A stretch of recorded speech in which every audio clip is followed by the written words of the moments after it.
ఎందుకు అని చెప్తా ఉన్నంటే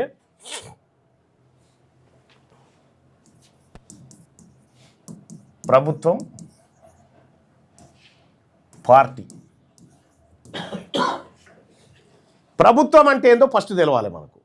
ప్రభుత్వం అంటే విపక్షాలకి అధికార పక్షాలకి తెలంగాణ రాష్ట్రంలో ఉన్నటువంటి ప్రతి కుక్కకు నక్కకు మనిషికి పందికి గొడ్డుకు గోదకు కూడా ప్రభుత్వం ఒకటే ఉంటుంది, ముఖ్యమంత్రి ఒకటే ఉంటాడు. సో ఈ ప్రభుత్వానికి పార్టీ అనేటువంటి ముసుగు ఉండకూడదు, ఉండదు. ఇక్కడ ప్రభుత్వం ఏం చెప్పాలి, పొంగులేటి శ్రీనివాసరెడ్డి గారు ఏం చెప్పాల్సిందే అని అంటే 42% రిజర్వేషన్ ఇవ్వలేకపోతున్నాము అని చెప్పాలి. ఈయన ప్రకటన ఇంతవరకే ఉండాలి, ఇవ్వలేకపోతున్నాము అనే వరకు చెప్పాలి.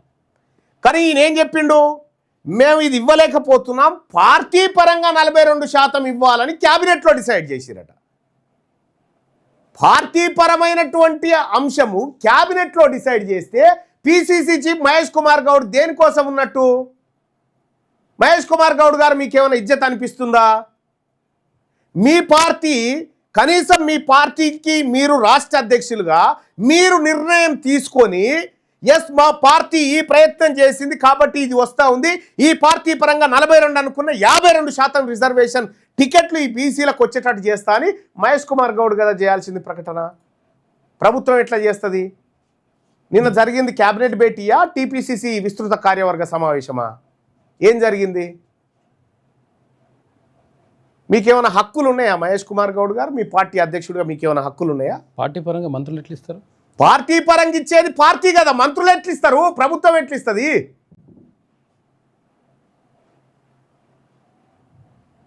ఇవ్వరు. నీకు ఒక రకంగా చెప్పాలంటే పిసిసి మహేష్ కుమార్ గౌడ్ అనేటువంటి వ్యక్తి డమ్మీ అవార్డు ఎవడో మేమే డిసైడ్ చేస్తామని 4 రెడ్లు కూర్చొని మేము ఇయ్యంపు అని చెప్తా ఉన్నారు. ఈ చరిత్రలో లిఖించబడేటువంటి రోజుగా ఉంటుంది మహేష్ కుమార్ గౌడ్ గారు. బీసీలకు చరిత్రలో లిఖించబడేటువంటి రోజు ఏమని, బీసీలకు అన్యాయం చేసినటువంటి పార్టీకి అధ్యక్షుడుగా ఆ రోజుల్లో మహేష్ కుమార్ గౌడ్ ఉన్నాడు అని చెప్పి చరిత్రలో రాయబడుతుంది రోజు. ఇక రెండోది, ఇక్కడ ఏం చెప్తున్నాడు పొంగులేటి శ్రీనివాసరెడ్డి గారు, ముందుగా సర్పంచ్ ఎన్నికలు పెడతాం,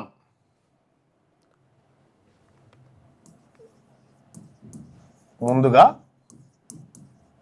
సర్పంచ్ ఎన్నికలు నిర్వహించబోతా ఉన్నాం అని చెప్తా ఉన్నాం. లైవ్ చూస్తున్నటువంటి ప్రజలారా, లైవ్ చూస్తున్నటువంటి మిత్రులారా, సర్పంచ్గా పోటీ చేసినారు. ఇక్కడ సర్పంచ్ ఎన్నికలల్లో ఏమన్నా పార్టీ గుర్తుంటుందా? సర్పంచ్ ఎన్నికలలో ఎక్కడన్నా పార్టీ గుర్తుంటుందా? సర్పంచ్ ఎన్నికలలో అన్ని ఇండిపెండెంట్ గుర్తులే, పార్టీల బీఫామ్లే ఉండేవి. సర్పంచ్ ఎన్నికలలో పార్టీల బీఫామ్లే ఉండేవి. మరి బీఫాములు లేని ఎలక్షన్లో ఎవరికి ఇస్తావు నీ 42% బీఫామ్లు?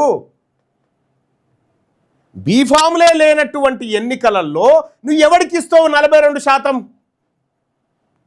నువ్వు ఎవరికి ఇస్తావో చెప్పు, ఎవరికి ఇస్తావో చెప్పు. బీఫాములు లేని ఎన్నికలలో ఇప్పుడు ఎంపీటీసీకి అయితేనేమో పార్టీ గుర్తు, జెడ్పీటీసీకి అయితేనేమో బీఫామ్ ఉంటుంది. ఏది? Party symbol. ఇగో ఈయనకి ఇస్తున్న ఫలానా ఆయనకు బీఫామ్ ఇస్తున్నా, ఆయనకు చెయ్యి గుర్తు అలాట్ చేయని ఉంటుంది. సర్పంచ్ ఎన్నికలలో బీఫామే లేదా? నువ్వు ఎవరికి ఇస్తావు చెప్పు ఫస్ట్. ఇది ఇంకో తరీకా మోసం అన్నట్టు, ఇది ఇంకో తరీకా మోసం. తెలంగాణ రాష్ట్రంలో ఉన్న బీసీలారా, ఈ దుర్మార్గులు మనకు ఇవ్వడానికి సిద్ధంగా లేరు 42%. అయినా ఈ బిచ్చగాలని, ఈ పిడికెడు మంది లేనటువంటి ఈ బిచ్చగాళ్ళని మనమడక్క తినుడైంది. ఈ బిచ్చగాళ్ళనే మన ఇండ్ల కాడ మన గల్మల కాడికి తీసుకురాకపోతే నన్ను అడుగురు. ఇవాళ బీసీ ఉద్యమం ఈ స్థాయిలో ఉంటే, బీసీలకు జరుగుతున్నటువంటి అన్యాయం పైన సమస్త సమాజం అంతా చర్చించుకుంటా ఉంటే మేము ఇయ్యం పో. గతంలో కిరణ్ కుమార్ రెడ్డి గారు కనుక శాసనసభలో ఈటల రాజేంద్ర ₹1 ఏం చేసుకుంటావో చేసుకోపో అన్నాడు కదా, మీకు రిజర్వేషన్ ఏం చేసుకుంటావో చేసుకోపోరి అని చెప్పి ఈ రెడ్లు బీసీలకు సవాల్ వేస్తా ఉన్నారు. గ్రామ పంచాయతీ ఎన్నికలలో ఎన్నికలు జరగాల్సింది అభివృద్ధి మీద కాదు, రెడ్లకు బీసీలకు మధ్య జరగాలి ఎన్నికలు. రెడ్లకు బీసీలకు ఎక్కడన్నా నామినేషన్ వేస్తే వాళ్ళు సిత్తు కూడా కొట్టాలి. బీసీల తల్లి రక్తం పాలు దాగి పెరిగినటువంటి బీసీలుగా మనమంతా మన ఆత్మగౌరవాన్ని చాటుకోవాలి. ఇదా బీఫాములు లేని దానికి 42% రిజర్వేషన్ ఇస్తారట. యాడికేని ఇస్తావా సార్ నువ్వు? యాడికేని ఇస్తావా పొంగులేటి శ్రీనివాసరెడ్డి గారు? బీఫాములు లేని ఎన్నికలలో నువ్వు బీఫాములు ఇస్తావు 42%. ఇది బీసీలు వినాలి. ఇది ఇవి దునపోతి నిందిరా దుడ్డని కట్టేరా అంటే ఇంకోటికి వచ్చి పాలన్ని తాగాలని చెప్పిండట. బకెట్ పట్టుకొని వస్తున్నట్టు ఇంకొక ఆయన దునపోతి నిందిరా అంటే. ఇది కానే కాదు. 42% రిజర్వేషన్ వీళ్ళు ఇవ్వరు. వీళ్ళ రిజర్వేషన్లు ఊడగొట్టే విధంగా బీసీలు అధికారంలోకి రావడమే. ఇంతకు మింకిలి ఇంకొక ఆప్షన్ బీసీల దగ్గర లేదు. నేను పదే చెప్తా ఉన్నా, బీసీ యువకులారా మీరు ఎన్నికలకు సిద్ధం కండి. బీసీ మేధావులారా, గ్రామీణ ప్రాంత మేధావులంటే మళ్ళీ ఇట్లా బయోడేటాలు జేబులో పెట్టుకొని తిరేటోళ్ళు కాదు మీరు. బీసీ మేధావులారా మీరు గ్రామీణ ప్రాంతంలో చర్చలు చేయండి. ఈ ప్రజలకు జరుగుతున్నటువంటి అన్యాయాన్ని పసిగట్టండి. వీటిని చెప్పకపోతే వీళ్ళు చెప్పినారా ఎవడన్నొక్కడు ఇది నిలబడదురా అని చెప్పి ఎవడని చెప్పిండా? దాని చుట్టూ డ్రామా బతుకమ్మలు ఆడిరు వీళ్ళంతా. దాని చుట్టూ బతుకమ్మలు ఆడిరు. దీంతో వస్తుంది వచ్చే అని చెప్పి వీళ్ళకు చిత్తశుద్ధి లేదు. ఎందుకంటే వీళ్ళు బీసీ ఉద్యమాలని ఖతం చేయడానికి తిరిగేటువంటి దొంగల ముఠా వచ్చిందోటి. ఆ ముఠా సంగతి కానీ, ఈ అగ్రవర్ణ పెట్టుబడిదారుల రాజ్యం కూల్చడం కానీ తెలంగాణ రాజ్యాధికార పార్టీతో సాధ్యం. ఖచ్చితంగా గ్రామాన బీసీల ఆత్మగౌరవ పతాకం ఎగరేస్తాం. గ్రామానికి అగ్గి పుట్టిస్తాం. తెలంగాణ ఉద్యమం ఎలాగైతే సాగిందో మలిదశ బీసీ ఉద్యమాన్ని కూడా తెలంగాణ రాజ్యాధికార పార్టీ భుజానికి ఎత్తుకుంటుంది. ఖచ్చితంగా ఈ ఎన్నికల్లో బీసీల ఆత్మగౌరవాన్ని నిలబెట్టుకునే విధంగా ప్రతి గడపకు చేరుతాం. ఓట్లు మాయే కదా, చెప్పండి. 42% మాత్రమే టికెట్లు ఇస్తామని చెప్పండి.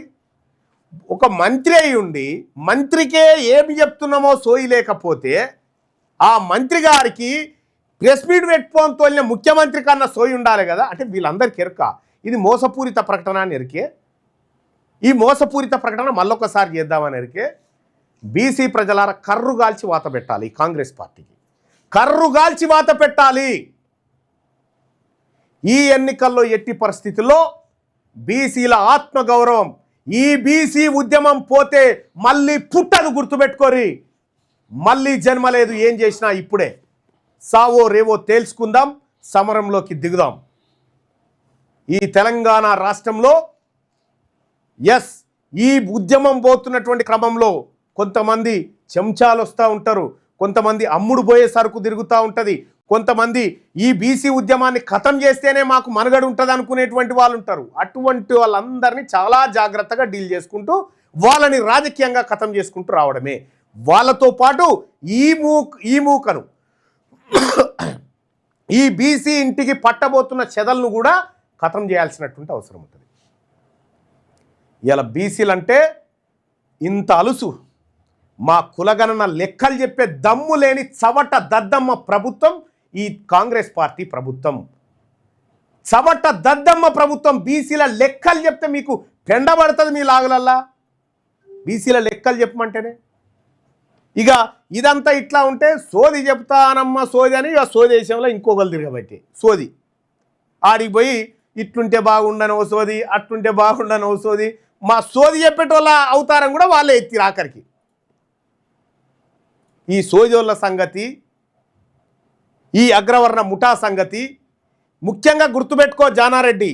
నువ్వు చేసిన దోకా, నువ్వు చేసిన మోసం బీసీలకు ఈ చరిత్ర నిన్ను క్షమించదు. నువ్వు మామూలుగా కాదు, నీకు రాజకీయంగా నీకు నీ కొడుకులను వెంటాడుతుంది ఈ ఉద్యమం అని చెప్పి తెలియజేస్తా ఉన్నా. తెలంగాణ రాజ్యాధికార పార్టీ సర్పంచ్ ఎన్నికల గోదాలోకి దిగుతుంది. బీసీల ఆత్మగౌరవ జెండా ప్రాతిపదికగా బీసీల ఓసీల గ్రామం నడిబొడ్డు కాడ బొడ్రాయి కాడ తెలుసుకుందాం. ఇక ఇంకేం చెప్తా ఉన్నారా వీళ్ళు? 3,000 కోట్ల రూపాయలు ఆగిపోతా ఉన్నాయట. 3,000 కోట్ల రూపాయలు సర్పంచ్ ఎన్నికలు పెట్టకపోతేనట 3,000 కోట్లు ఆగిపోతున్నాయట. ఈ బీసీలకు 20,000 కోట్ల రూపాయల బకాయిలు ఉంది ఈ దొంగ ప్రభుత్వం. ఇవి ఆపిరు కదా మరి ఏళ్ళ నుంచి ఈడ లేదా సోయి.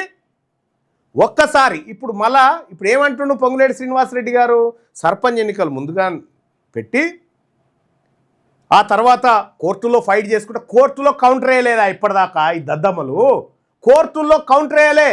5 మెన్ బెంచ్గా 7 మెన్ బెంచ్ కూర్చోవాలని చెప్పి ఈ రాష్ట్ర ప్రభుత్వం చేయలే. పార్లమెంట్ సమావేశాలు, శీతాకాల సమావేశాలు స్టార్ట్ అవుతున్నాయి కదా.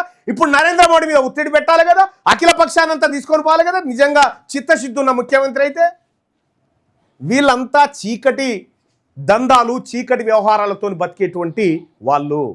ఈ బీసీ రిజర్వేషన్లను అడ్డుకున్నది. ఈ బీసీ రిజర్వేషన్లను అడ్డుకున్న వాళ్ళు ఏ జాతి వాళ్ళు అడ్డుకున్నారో మీకు తెలుసు. మనం ఓసీల రిజర్వేషన్ అడ్డుకోలే, కానీ మన బీసీల రిజర్వేషన్ అడ్డుకున్నారు కదా ఈ దుర్మార్గులు, ఈ దొంగలు కాలాగానే బుద్ధి చెప్పాలి. ఒక్కసారి సర్పంచ్ ఎన్నికలు నిర్వహిస్తే ఏ లోకల్ బాడీ ఎన్నికలకు 350 కోట్ల రూపాయలు ఖర్చు అవుతుంది. ఇప్పుడట ఫస్ట్ దఫలో సర్పంచ్ పెడతారంటే 350 కోట్లు ఇవి బీక్తాయి. మళ్ళీ ఎంపీటీసీ జెడ్పీటీసీ పెడితే మళ్ళీ 350 కోట్లు. ఇట్లా 350 కోట్లు వృధా అయినా ఏం కాదట, కానీ అవే అయిపోతున్నాయి అటీలకు. గుర్తుపెట్టుకోండి, కాంగ్రెస్ పార్టీ ప్రభుత్వం బీహార్లో సంకనాకిర్రు. ఆడ నితీష్ కుమార్ కులగణన చేసి లెక్కలు బయటపెట్టిండు. మీరు ఇక్కడ డ్రామా చేసిర్రు. మీ డ్రామాలు, మీ తమాషాలన్నీ ఖచ్చితంగా ఈ తెలంగాణ సమాజం గమనిస్తుంది, తేలుస్తుంది. తెలంగాణ రాజ్యాధికార పార్టీలోకి రండి యువకులారా, రండి మహిళలారా, సోదరిమణులారా, రైతులారా, అందరూ కూడా తెలంగాణ రాజ్యాధికార పార్టీలోకి రండి. ఇది బీసీల పార్టీ, బీసీల ఆత్మగౌరవాన్ని నిలబెట్టేటువంటి పార్టీ. జై తెలంగాణ, జై రాజ్యాధికార పార్టీ. ఈ తెలంగాణ రాజ్యాధికార పార్టీ ఇది ఫక్తు బీసీల ఆకాంక్షలు నెరవేర్చే పార్టీ. ఇది అన్యాయం జరిగిన వర్గాలకు అండగా నిలబడేటువంటి పార్టీ.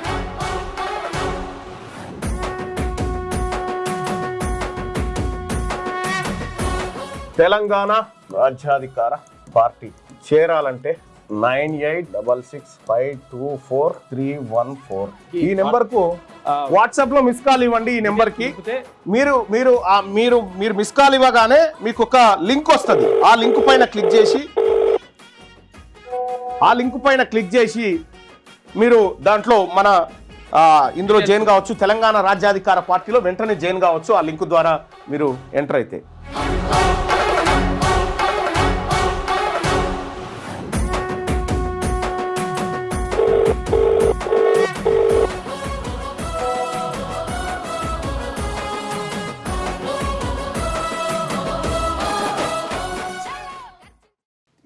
అధికారులు మీ సమస్యలు పట్టించుకోవట్లేదా? నెలల తరబడి మిమ్మల్ని ఇబ్బంది పెడుతున్నారా? మీ సమస్యకు ఎవరు స్పందించట్లేదా? సమస్య ఏదైనా ఎక్కడి నుంచైనా వెంటనే క్యూన్యూస్ కాల్ చేయండి. మీ తరఫున మేం బాధ్యత తీసుకుంటాం. కాల్ చేయాల్సిన ఫోన్ నెంబర్ 8499019921. పబ్లిక్ వాయిస్, సామాన్యుడి ప్రశ్నాస్త్రం. ప్రతి గురువారం ఉదయం 10 గంటలకు మీ క్యూన్యూస్ హెచ్డీలో నవంబర్ 6 నుంచి ప్రారంభం.